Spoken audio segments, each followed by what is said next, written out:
The primary significations of the fifth house arise from the planet Venus, who rejoices in the fifth. These significations also come from the house's ancient name, good fortune. The fifth house derives its meaning from its relationship to the first house, the preeminent place of the native's life force. The primary characteristic of life is the ability to reproduce itself and beget its own likeness. Roman astrologer Firmicus Maternus emphasized the trine aspect configuration between the first and the fifth house, which points to how the native reproduces itself and extends its life by means of procreative activities.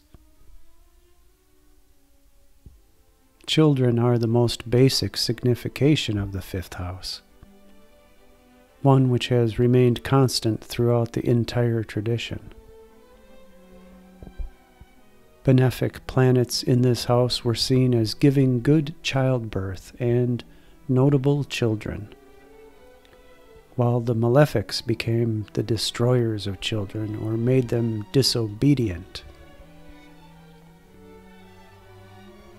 Children were considered a source of good fortune, blessings, and happiness, as the wealth of the father, because the fifth is the second house from the fourth house. Children were assets to the household, both as workers for the family business or farm, as well as security during the old age of the parents.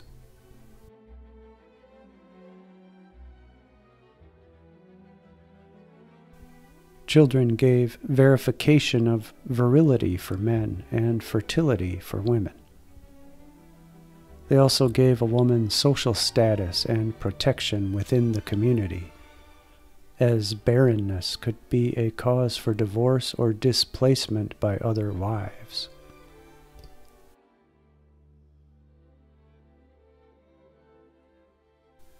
The name of the fifth house, good fortune, is related to the Greek goddess Tuka.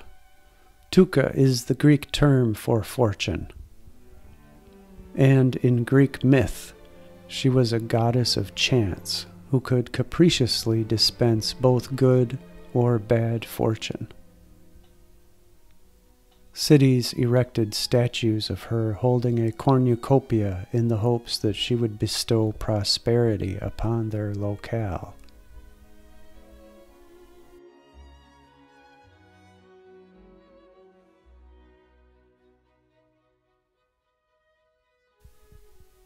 Hellenistic astrologers looked at planets in the fifth house, especially the benefics or those in good condition, as bringers of good fortune in the form of honors, riches, success, fame, and leadership.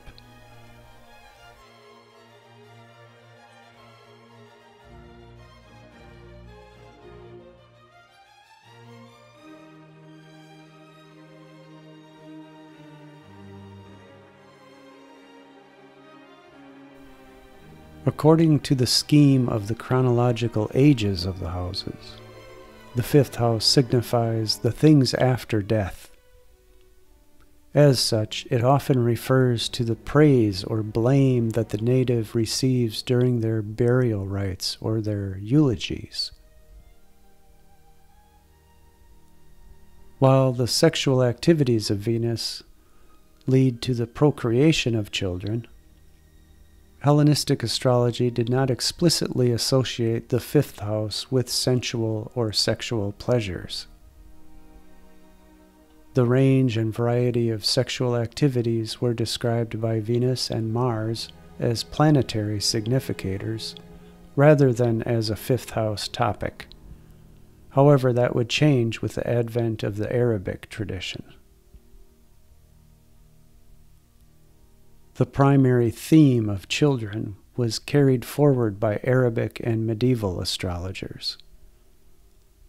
The authors gave detailed guidelines for the number of children, the sex, character, status, and the timing for children and for women's pregnancy. In addition, Arabic astrologers also translated the joy of Venus as sensual pleasures, which were added to the list of fifth house significations. It was seen as the house of love, delights, seeking a woman, and desires and sexual intercourse. Food, drink, and fine clothing were also added to the bevy of pleasures found in the fifth house. The Arabic authors considered gifts and emissaries as fifth house significations. This is because emissaries from other nations, as ambassadors, typically came bearing gifts. As such, they were often a source of good fortune. The good fortune of speculative enterprise, which is now part of the modern fifth house significations, did not enter into the tradition until the medieval period. Writing in Hebrew in the 12th century, Ibn Ezra repeats all these fifth house significations and then adds mazal, which means constellation, but it also means luck, games of dice, and hence gambling. The Jewish phrase mazel tov, which is used to give congratulations, means good luck and is connected to a person's fate or fortune. This is the first mention of games of chance in relation to good fortune and pleasurable pastimes, which have since become embedded into the modern understanding of fifth house meanings, especially sports and sports betting.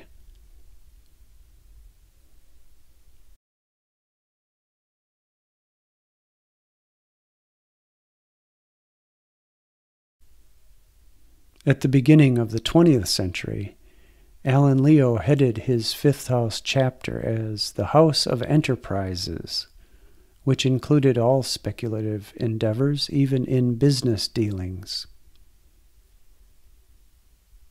Earlier, in mid-15th century Europe, the influence of the planets upon their human children was a popular subject depicted in a variety of woodcut books, which illustrated the various pastimes, professions, and activities associated with each planetary deity. The children of Venus were shown playing musical instruments, singing, dancing, kissing, and wooing. Renaissance astrologer William Lilly includes pleasures, delights, and merriment associated with banquets, and alehouses, taverns, and theaters, all under fifth house meanings. By extension, all places of amusement and recreational activities fall into the fifth house. The sensuality and pleasures associated with Venus as goddess of love and desire were made explicit in the 20th century, when sexuality itself was placed in the fifth sector of human experience.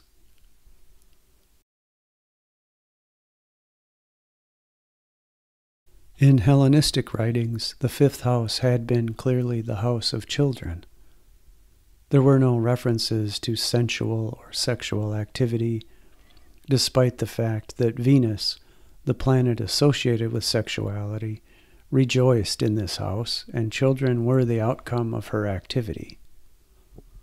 For the most part, contemporary interpretations emphasize that the sexuality of the fifth house is about romance and dating. Sex for fun, pleasure, or gratification. It is casual, not serious. At the same time, because it is not legitimatized by marriage, there are connotations of misconduct associated with it.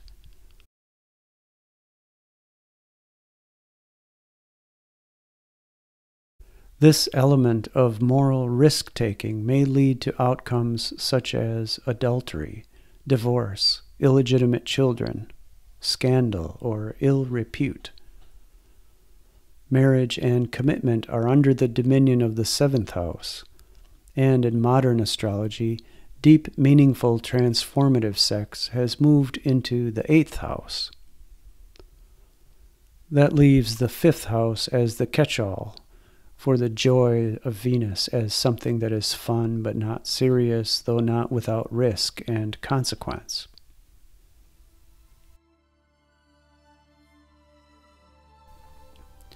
Creative self-expression joins children and romance as the third major topic of the fifth house. Charles Carter stated that the fifth house is where the great creative and joy-engendering activities of the sun find expression. This view can be supported mythologically in that Apollo, a solar god, is the leader of the Muses, who inspire a person's desire and ability to create music, literature, and the arts.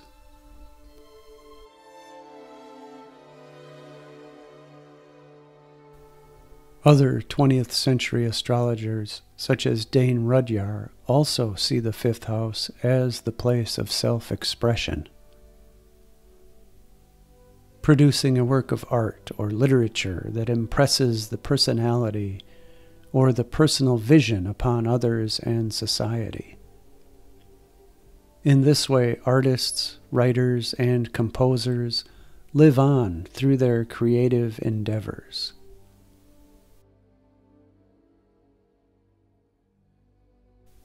The core meanings of the fifth house cannot be separated from the essence of Venus. Traditional texts place artists, dancers, and performers under the tutelage of Venus. The fifth house should thus be recognized as a location for all creators of art, music, and performance.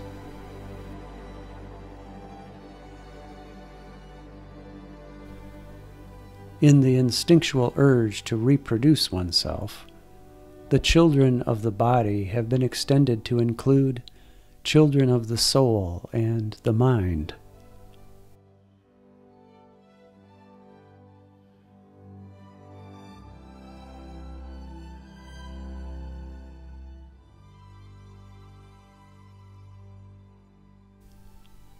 By rejoicing in the fifth house, Venus thus gives birth not only to physical children, but to all artistic creations.